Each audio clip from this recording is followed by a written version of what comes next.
Last week we went through what we're meaning by flexibility and why it's important. So this week I wanted to run through how you can start to improve your flexibility.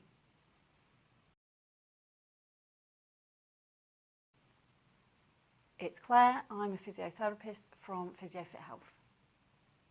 Before we go into explaining how to improve your flexibility, just a couple of words of warning. The first one is for those that aren't particularly flexible. Just be very careful when you first start out, because you just want to work within the body's range of movement that you have at the moment rather than what you want to have. And you can slowly grade all of the exercises so that you can improve that range of movement. But if you start from being inflexible and then really push it, then it can cause you all sorts of different problems.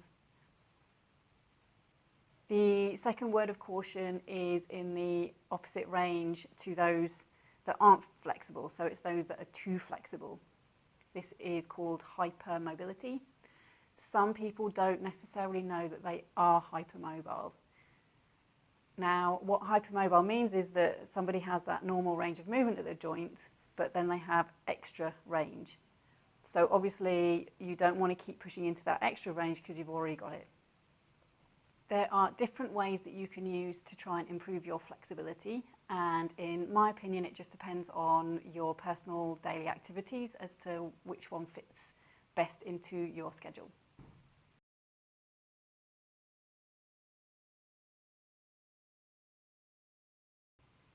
If you use heat and then you can do some stretches, the heat will relax everything and you might find that you can stretch into the movement a little bit more. Now, this heat can come in different forms. It can be hot shower, hot pack, but even if you use exercise, after exercise you can then do a little bit of stretching just to try and push into your range of movement.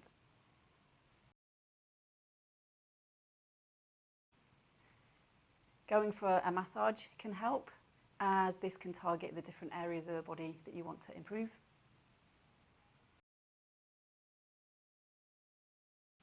Stretches can be split into dynamic stretches or static stretches.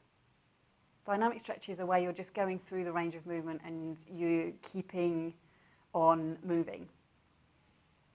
Static stretches are more of the traditional style of stretches where you get into a certain position and then you just hold that position and feel the stretch and hold it for 20 seconds.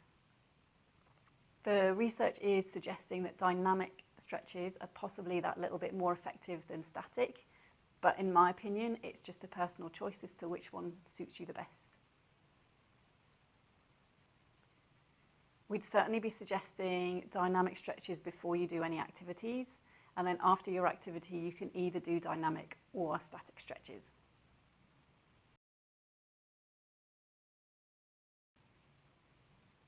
Another category to help improve your flexibility are the incidental exercise that you can do.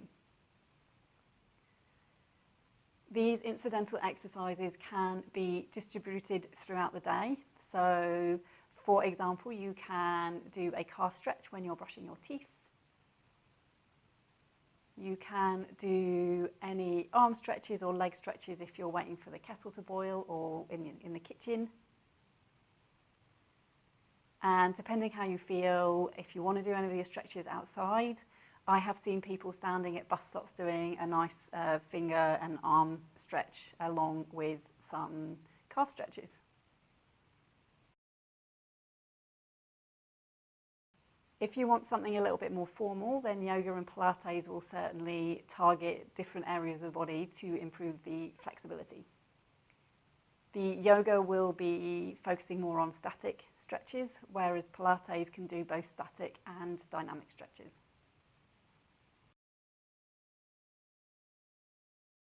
We'd certainly recommend being objective in what you're doing when you're trying to improve your flexibility.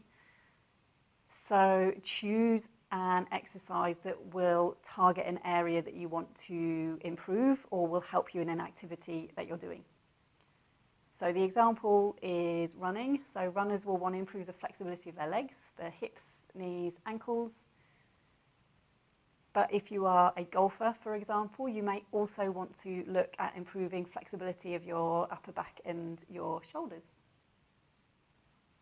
We would be very objective about what we're doing, so we would take a measurement before you start. You'd need to give yourself a chunk of time, so at least 6 weeks of trying to do the specific exercise, and then you want to measure afterwards just to see if you are improving and see if you're making a difference. Our video next week will talk you through a specific hip flexibility exercise that is certainly very good for runners, but also good for other people and other activities, such as those that sit at a desk for a long time or those that do a lot of walking or playing golf.